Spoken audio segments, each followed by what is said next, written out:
Duplicate bogus मतदार यादीतून वगळण्याचा अधिकार जर ह्यांना नसेल, निवडणूक आयोगाला, निवडणूक अधिकाऱ्यांना, मग कशा करता ह्यांना पोचतोय आमच्या कराच्या पैशातून?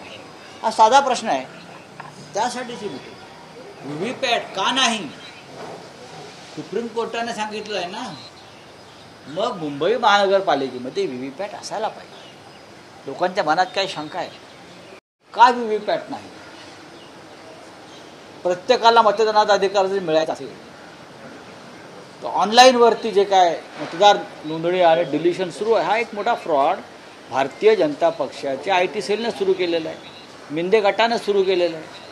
हे थांबावं असं निवडणूक आयोगाला वाटत नाही. आणि हे निष्पक्ष आणि पारदर्शक निवडणुका घेण्याच्या गोष्टी करतायत, हे अत्यंत एक डर्टी प्रकरण, अत्यंत घाणेरडं प्रकरण.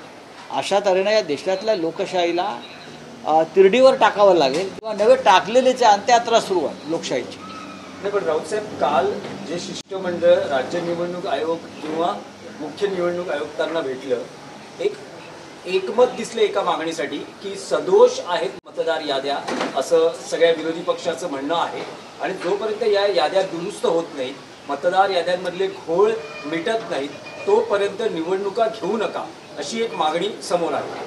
ही सामुदायिक मागणी की मतदार याद्या म्हणजे निवडणूक प्रक्रियेतली भगवद्गीता आहे.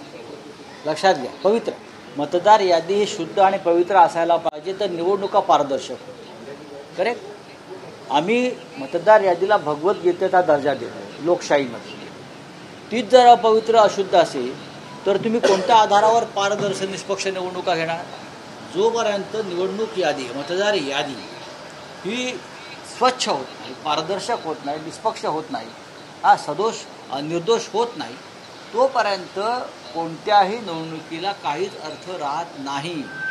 विधानसभा निवडणुकांच्या प्रक्रियेवरती आजही लोकांच्या मनात शंका आहे. लोकसभा निवडणुकीत ज्या प्रकारे 40-45 जागांचा घोळ झाला, त्यात शंका आहे. वाराणसीमध्ये ज्या पद्धतीने नरेंद्र मोदी जिंकून आले, एका घरामध्ये 100 मतदार, आणि तो बाप आहे तो ब्रह्मचारी, हा धृतराष्ट्राचा बाप आहे का तो? अशा पद्धतीनं संपूर्ण देशामध्ये हा गोंधळ मतदार यादीतला असताना तुम्ही निवडणूक आयोग काय करतो आहे? नाही, पण निवडणूक आयोगाची एकूण भूमिका अशी दिसते, निवडणूक आयोगाची भूमिका ही भारतीय जनता पक्षाचे जोडे उचलण्याची आहे. निवडणूक आयोग हा भारतीय जनता पक्षाचा किंवा सरकारच्या पूर्ण दबावाखाली, एवढंच मी सांगतो. नाही, पण राऊत साहेब, त्यातला एक स्पेसिफिक प्रश्न असा आहे की निवडणूक आयोग म्हणतोय की विधानसभा निवडणुकीला जी मतदार यादी अंतिम झाली, त्यावरच पुढच्या स्थानिक स्वराज्य संस्थांच्या निवडणुका होतील.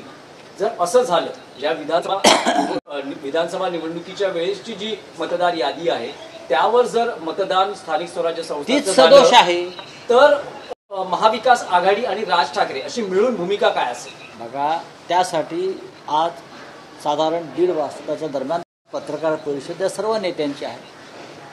तिथे याच्यावरती आत्ता तुम्हाला उत्तर मिळेल.